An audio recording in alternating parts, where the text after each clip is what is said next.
Friends, Raj ಜಾಬ್ಸ್ಗೆ ಸ್ವಾಗತ. Friends, ಸಂಪೂರ್ಣವಾಗಿ ಕರ್ನಾಟಕ ರಾಜ್ಯ ಸರ್ಕಾರಿ ಉದ್ಯೋಗಗಳು ಹಾಗೆ ಕಾಯಂ ಉದ್ಯೋಗಗಳಾಗಿರ್ತವೆ ನೋಡಿ. ಈ ಒಂದು ಹುದ್ದೆಗಳು ಸಂಪೂರ್ಣವಾಗಿ ಕಾಯಂ ಉದ್ಯೋಗಗಳಾಗಿರ್ತವೆ, ಹಾಗೆ ಕರ್ನಾಟಕ ರಾಜ್ಯ ಸರ್ಕಾರಿ ಉದ್ಯೋಗಗಳಾಗಿರ್ತವೆ ನೋಡಿ. ನೋಂದಣಿ ಮತ್ತು ಮುದ್ರಾಂಕ ಇಲಾಖೆಯಿಂದ ನೇಮಕಾತಿ ನಡೀತಾ ಇದೆ. 2025 ಈ ಒಂದು ಹೊಸ ಉದ್ಯೋಗ ಆಗಿರುತ್ತೆ ನೋಡಿ. ಈ ಒಂದು ಉದ್ಯೋಗಗಳಿಗೆ ಬೋತ್ ಮೇಲ್ ಆ್ಯಂಡ್ ಫಿಮೇಲ್, ಪುರುಷ ಮತ್ತು ಮಹಿಳಾ ಅಭ್ಯರ್ಥಿಗಳು ಇಬ್ಬರು ಈ ಒಂದು ಹುದ್ದೆಗಳಿಗೆ ಅರ್ಜಿಗಳನ್ನು ಸಲ್ಲಿಸಬಹುದು. ಫ್ರೆಂಡ್ಸ್, ಈ ಒಂದು ಹುದ್ದೆಗಳಿಗೆ ಸಂಬಂಧಪಟ್ಟಂತೆ ಅಗತ್ಯವಿರುವಂತಹ ವಿದ್ಯಾರ್ಹತೆ ಹಾಗೆ ಹುದ್ದೆಗಳು ಮತ್ತು ವೇತನ ಶ್ರೇಣಿ, ವಯೋಮಿತಿ, ಅರ್ಜಿ ಶುಲ್ಕ, ಅಪ್ಲಿಕೇಶನ್ ಫೀಸು ಹಾಗೆ ಇತರೆ ಎಲ್ಲ ಒಂದು ಮಾಹಿತಿಯನ್ನು ಸಂಪೂರ್ಣ ಮಾಹಿತಿ ವಿಡಿಯೋದಲ್ಲಿ ಇರುತ್ತೆ ನೋಡಿ. ಕರ್ನಾಟಕ ಇಲ್ಲಿ ನೋಡಿ ಅಂಚೆ ಚೀಟಿಗಳು ಮತ್ತು ನೋಂದಣಿ ಇಲಾಖೆ ನೋಡಿ, ನೋಂದಣಿ ಮತ್ತು ಮುದ್ರಾಂಕ ಇಲಾಖೆಯಿಂದ ನೇಮಕಾತಿ ನಡೀತಾ ಇದೆ. P1 ಗ್ರೂಪ್ ಡಿ P1 ಉದ್ಯೋಗಗಳಿಗೆ ಹೊಸ ಅಧಿಸೂಚನೆ ಬಿಡುಗಡೆಯಾಗಿದೆ ನೋಡಿ. ಇನ್ನು ಫ್ರೆಂಡ್ಸ್, ಅರ್ಜಿಯನ್ನು ಯಾವ ರೀತಿಯಾಗಿ ಸಲ್ಲಿಸಬೇಕು ಅಂತ ಅನ್ನೋದಾದರೆ ಅರ್ಜಿ ಫಾರ್ಮನ್ನು ಇರುತ್ತೆ. ಸಂಪೂರ್ಣವಾಗಿ ಆಫ್ಲೈನ್ ಅರ್ಜಿ ಸಲ್ಲಿಕೆ ಇರುತ್ತೆ ನೋಡಿ. ಅರ್ಜಿ ಫಾರ್ಮ್ ಇದೆ, ಅದ್ರ ಬಗ್ಗೆ ಕೂಡ ತಿಳಿಸ್ಕೊಡ್ತೀನಿ. ವಿಡಿಯೋ ಡಿಸ್ಕ್ರಿಪ್ಷನ್ ಬಾಕ್ಸಲ್ಲಿ ಅಥವಾ ನಮ್ಮ ಟೆಲಿಗ್ರಾಮ್ ಚಾನಲಲ್ಲಿ ಅರ್ಜಿ ಫಾರ್ಮ್ ಇರುತ್ತೆ. ಆ ಒಂದು ಅರ್ಜಿ ಫಾರ್ಮನ್ನು ಡೌನ್ಲೋಡ್ ಮಾಡಿಕೊಂಡು ಇಂಗ್ಲೀಷ್ನಲ್ಲಿ ಫಿಲ್ ಮಾಡಿ ನೀವು ಒಂದು ಮುಂದೆ ನಾನು ತಿಳಿಸ್ತಕ್ಕಂಥ ಒಂದು ಅಡ್ರೆಸ್ಗೆ ಕಳಿಸ್ಕೊಡ್ಬೇಕಾಗುತ್ತೆ ಪೋಸ್ಟ್ ಮುಖಾಂತರ. ಈ ರೀತಿಯಾಗಿ ಅರ್ಜಿಗಳನ್ನು ಸಲ್ಲಿಸಬೇಕು. ಇನ್ನು ಫ್ರೆಂಡ್ಸ್, ಉದ್ಯೋಗ ಸ್ಥಳ ಆಯ್ಕೆಯಾದಂಥ ಅಭ್ಯರ್ಥಿಗಳಿಗೆ ಬೆಂಗಳೂರು ಕರ್ನಾಟಕದಲ್ಲಿ ನೇಮಕಾತಿ ಮಾಡಿಕೊಳ್ಳಲಾಗುತ್ತೆ ನೋಡಿ. ಇನ್ನು ವಿದ್ಯಾರ್ಹತೆಯನ್ನು ನೋಡೋದಾದರೆ ಇಲ್ಲಿ ನೋಡಿ SLC ಕೇಳಿದ್ದಾರೆ. SLC ಪಾಸ್ ಆದಂಥ ಬೋತ್ ಮೇಲ್ ಆ್ಯಂಡ್ ಫಿಮೇಲ್, ಪುರುಷ ಮತ್ತು ಮಹಿಳಾ ಅಭ್ಯರ್ಥಿಗಳು ಅರ್ಜಿಗಳನ್ನು ಸಲ್ಲಿಸಬಹುದು.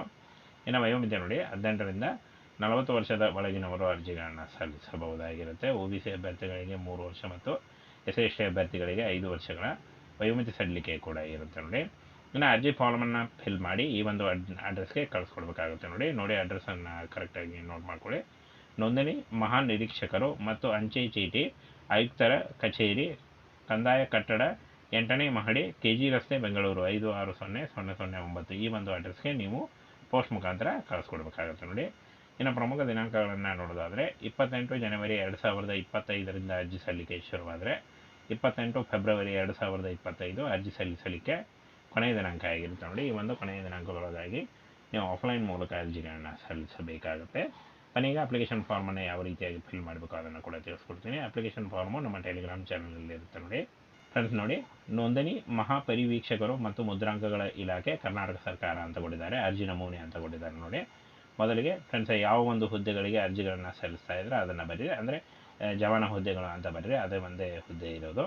ಹಾಗೇನ ಇತ್ತೀಚಿನ ಭಾವಚಿತ್ರ ಅಂತ ಕೊಟ್ಟಿದ್ದಾರೆ ನೋಡಿ. ರೀಸೆಂಟಾಗಿ ತೆಗೆದಿರುವಂಥ ಒಂದು ಫೋಟೋಗ್ರಾಫಿನ ಇಲ್ಲಿ ಅಂಟಿಸಿ, ನಿಮ್ಮ ಪಾಸ್ಪೋರ್ಟ್ ಸೈಜು.